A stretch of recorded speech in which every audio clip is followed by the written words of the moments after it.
이번 시간에는 4차 산업혁명과 블록체인 혁명과 맞물려서 굉장히 중요한 플랫폼 혁명에 대해서 이야기를 나누도록 하겠습니다. 여러분, 100년 기업이 10년 기업에 무너지는 시대, 그리고 플랫폼이 제품을 이긴다 라는 말씀을 들어보셨습니까? 플랫폼 레볼루션의 저자는 이렇게 이야기를 하고 있습니다. 미래연표라는 책에서 보면 이런 이야기가 나옵니다. 2020년도에는 여성 2명 중 1명이 50세 이상이 될 것이다. 2022년도가 되면 혼자 사는 가구가 3분의 1을 넘어 홀로 생활하는 고령자 문제가 본격화될 것이다. 2033년도가 되면 세 집에 한 집꼴로가 빈집일 것이다. 2040년 지방자치단체의 절반이 소멸 위기가 봉착될 것이다. 2040년도에는 현재 주거지의 20%에 달하는 영토에 사람이 살지 않게 될 것이라고 이야기합니다. 레이커즈는 이런 말을 했죠. 2045년도가 되면 태어난 아이들은 영생을 얻을 것이다. 과연 인간이 죽지 않는 시대가 올까요? 네. 2025년, 2035년 1차 가상혁명, 2차 가산업혁명, 그리고 3차 가상혁명, 그리고 지능혁명, 그리고 인문혁명이 완성되는 2045년도가 되면 과연 우리 인간에게는 어떤 일들이 벌어질까요? 최근에 무섭게 치고 올라오는 신생 IT 플랫폼 기업들을 봅니다. 2009년 창업한 우버가 100년 역사에 BMW보다 기업 가치가 2배 이상 높습니다. 2008년 창업한 에어비앤비도 90년 역사에 호텔 업계 1위 업체인 메리어트를 벌찍이 넘어섰습니다. 2004년 설립되었죠. 페이스북. 설립 190년이 넘은 월트 디즈니와 비교도 할 수 없을 정도로 규모가 커졌습니다. 그런데 이들 기업의 고용 인원 수는 정반대입니다. 우버나 페이스북에 고용된 인원은 BMW와 월트 디즈니의 10분의 1 수준입니다. 기업 가치가 400억 달러, 44조 8천억 원에 달하는 에어비앤비는 전 세계에 직원이 3,100명밖에 되지 않습니다. 오랜 비즈니스 패러다임이 무너지고 있죠. 규모의 경제로 대변되는 산업혁명 시대. 비즈니스 모델은 인터넷과 모바일 시대에 맞는 비즈니스 모델로 빠르게 이동 중에 있습니다. 새 시대.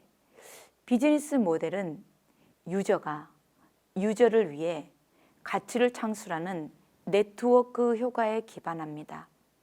따라서 네트워크를 형성할 수 있게끔 하는 커뮤니티, 즉 플랫폼이 핵심이 됩니다. 자동차 제조 기술 하나 없는 우리 우버가 BMW를 이기듯이 이제는 플랫폼이 제품을 이기는 시대라는 의미입니다. 분야를 가리지 않고 플랫폼을 키워야 한다. 플랫폼에 기술을 더하는 것이 바로 기술에 플랫폼을 더하는 것보다 쉬움을 명심해야 합니다. 2007년도 IT 기업은 한두 개 정도밖에 되지 않았지만 10년이 지난 2015년도 세계 15위를 차지하는 기업들의 대부분은 구글, 페이스북, 애플, 아마존 등 IT 기업들이 자리를 차지하고 있었습니다.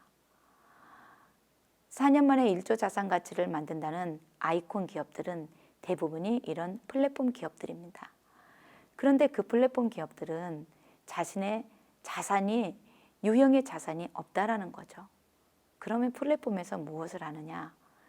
사람과 사물, 모든 것들을 연결해주는 연결 역할을 하는 플랫폼이라는 겁니다. 페이스북은 사람을 연결시켜줍니다. 구글은 인간의 지식의 욕구를 연결시켜주는 일을 하는 거죠. 아마존은 인간의 생존의 본능의 욕구를 최저 금액, 저비용, 그리고 임계점 회원으로 연결시켜주고 있습니다.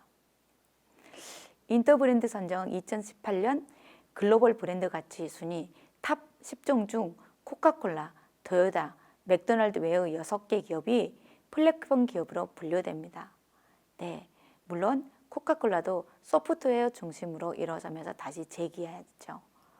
세계 최대의 브랜드 컨설팅 그룹 인터브랜드에 따르면 오늘날 세계에서 브랜드 가치가 가장 높은 기업은 플랫폼 기업이다라고 발표했습니다.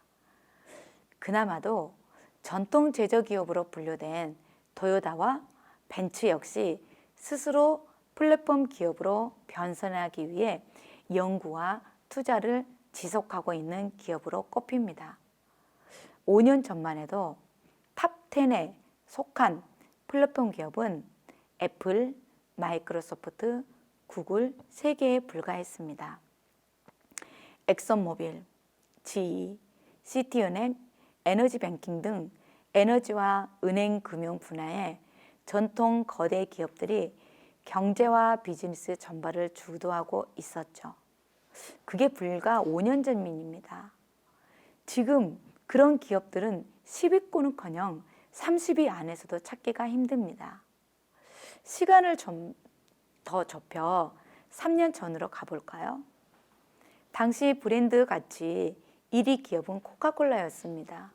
코카콜라는 순위를 유지하기 위해 전 세계를 대상으로 어마어마한 광고 비용을 지불했지만 브랜드 가치는 오히려 하락해 현재 5위까지 내려갔습니다. 더 이상 광고의 빈도와 규모가 브랜드 가치를 보장해주는 시대가 아니기 때문입니다. 스마트폰에 대해서도 생각해 보십시오. 8년에서 9년 전 블랙베리의 스마트폰 시장 점유율은 49%였습니다. 그런데 지금 어떻습니까? 그 많던 블랙베리는 지금 모두 어디로 갔을까요? 네. 플랫폼 기업의 전성시대라고 하는 제4차 산업혁명의 시대, 파괴적 혁신을 앞세워 기차를 타고 내리는 사람들이 많은 곳에 상업이 활성화되듯이 사람들이 많이 드나드는 플랫폼 기업이 새로운 챔피언이 되고 있습니다. 우리 파이프라인 기업은 생산자와 소비자를 잇는 가치사슬에서 가치를 창출하게 됩니다. 회사는 제품이나 서비스를 디자인하고 이를 제조해서 소비자에게 판매하게 되죠. 그런데 플랫폼 기업은 모든 것을 공유합니다. 자신만의 독특한 잘할 수 있는 일을 차례 짜서 그렇게 해서 부를 창출하는 것이죠. 네. 우리는 그러면 이 플랫폼에 대해서 어떤 것들을 인지해야 될까요? 세계 브랜드 컨설팅 그룹이죠. 선택의 시간은 길지만 결정의 순간은 순간이다. 그리고 후회하지 않고 뒤돌아보지 않는다. 앞으로 어떻게 나아갈 것인가만 고민한다. 물 흐르는 대로 라고 이야기를 하고 있습니다. 자, 플랫폼이란 무엇입니까? 본래 기차 정거장을 의미하는 용어로 현재는 많은 이용자가 이용하는 컴퓨터 프로그램이나 모바일 앱, 웹사이트 등을 통칭하는 의미로 사용됩니다. 구글, 애플, 페이스북, 아마존 이런 공룡 기업이라고 하죠. 이런 기업들이 대표적인 플랫폼 기업으로 분류됩니다. 사전적 의미를 찾아보았어요. 사람들이 기차를 쉽게 타고 내릴 수 있도록 평평하게 만든 장소라고 합니다. 플랫은 평평한, 폼은 모습. 그래서 평평하게 만든 장소인데 놀이터 혹은 모든 것들이 있는 곳, 어떤 놀이든 다 되는 곳, 그리고 무대와 같은 곳 이런 의미로 플랫폼은 사용되어지고 있습니다. 다진 모습, 단단하게 다진 것, 기차역을 만들어 놓고 사람들이 타기 위한 승강장을 만들어 놨는데 평탄하게 만들어 왔다라는 것이죠. 그래서 여기를 뭐라고 이름 지을까 하다가 플랫폼으로 이름 지었다고 합니다. 플랫하게 다져놨는데, 그래서 원래 플랫폼은 승강장을 뜻합니다. 플랫폼이라는 단어가 계속 확대되고 시작하고 여러 의미를 내포하기 시작하였죠. 어떻게 내포하느냐? 무대라는 단어로 승화합니다. 무대에서 장기를 보여주고 노래를 보여주고 춤을 보여주고 강연을 보여줍니다. 이런 여러 가지 것들을 보여주는 장, 그 장이라는 의미를 내포하기 시작했죠. 그래서 플랫폼은 바로 놀이터다라고 이야기를 하고, 저는 이 놀이터에서는 모든 것들이 있는 곳이다 라고 강조를 합니다. 특히 온라인 플랫폼이 형성이 되면서 세상은 가상의 공간으로 올라가게 되죠. 온라인에서 모든 것들이 거래가 됩니다. 세상의 모든 것들이 거래가 되게 되는 거죠. 지난 시간에 보았던 스마트 컨트랙은 이 오프라인 세상에 거래되는 계약을 온라인 세상으로 가져와서 전산화시켜서 온라인에서 모든 것들을 거래 가능할 수 있도록 하게 합니다. 그러면 이 온라인에서 거래를 하는 데 있어서 통용되는 통화화폐는 어떤 것들이 있어야 될까요? 네, 상식적으로 아주 작은 단위가 거래되고 투명하고 익명성이 또한 제공되고 보안성이 확실한 바로 암호화폐가 우리의 미래의 화폐이지 않을까. 온라인에서 거래되는 거래의 수단은 바로 암호화폐로 보아야 되지 않을까 싶습니다. 자, 그러면 플랫폼화이제션을 플랫폼화된 현상들을 한번 돌아볼까요? 어린 시절에 엄마는 콩나물 등 장을 전통시장에서 보았습니다. 전통시장도 플랫폼입니다. 소비를 하는 플랫폼, 소비의 플랫폼이죠. 지금은 대형마트에서 장을 봅니다. 그리고 대형마트 또한 하나의 소비의 플랫폼입니다. 네, 전통시장에서 대형마트로, 그리고 지금은 소비의 플랫폼화이제션이 어디로 올라갔습니다? 네, 바로 가상의 공간으로 올라갔다라고 합니다. 인터넷이 시작되는 1990년대 중반을 우리가 제1의 가상혁명의 시기라고 합니다. 그런데 제1의 가상혁명은 인터넷이라는 공간으로 들어가기 위해서는 앞에 데스크탑, 컴퓨터라는 PC를 거쳐야 됐습니다. PC를 거쳐야만 전원이 연결되어 있는 유선에서나 가능했던 부분이죠. 그런데 지금은 제2의 가상혁명의 시대라고 합니다. 스마트폰 혁명 이후 모든 것들은 온라인에서 거래가 되고, 이 거래를 스마트 컨트랙으로 모든 것들이 거래될 수 있도록 가능하게 했던 것이죠.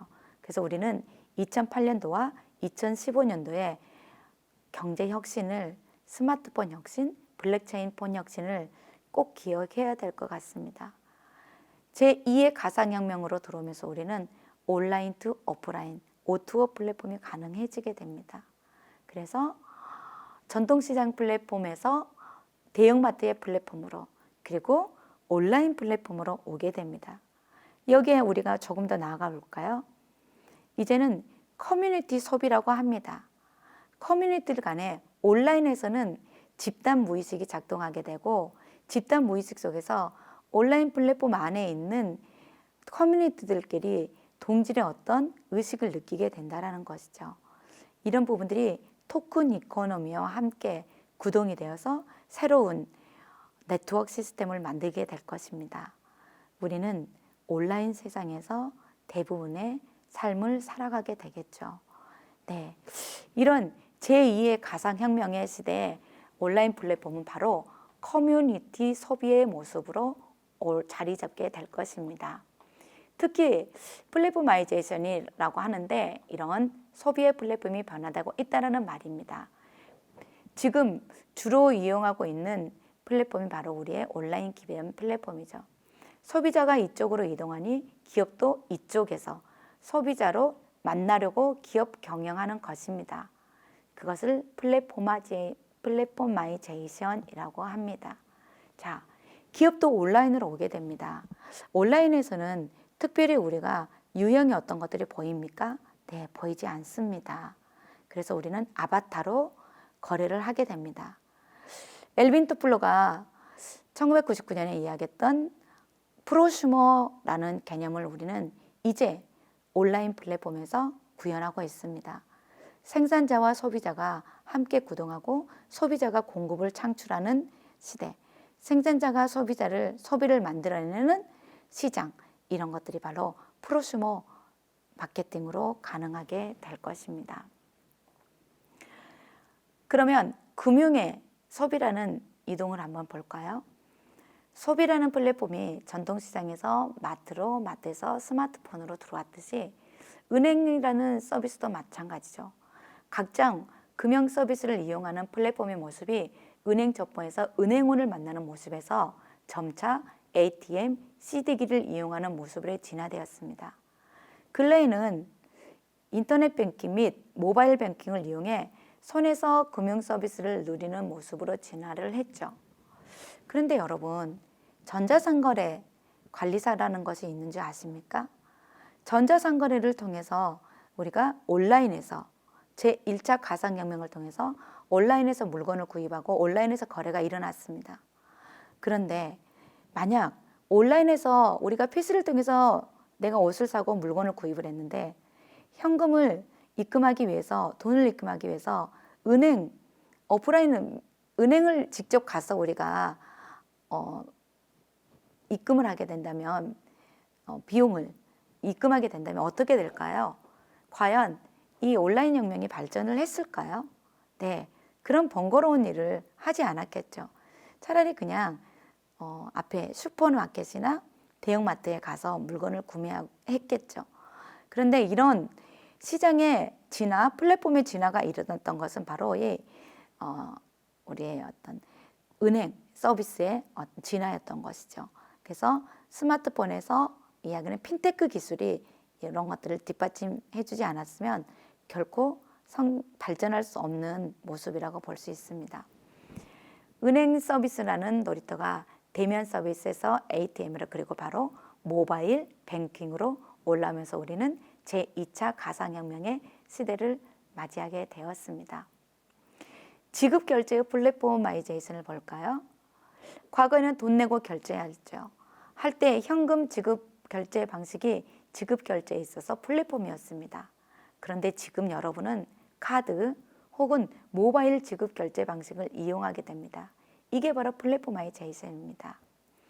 4차 산업혁명에서는 생체 인식 기술을 활용한 결제 방식이 등장했으며 정맥 인식 기술을 이용한 결제 지급 방식으로 이동을 하고 있습니다.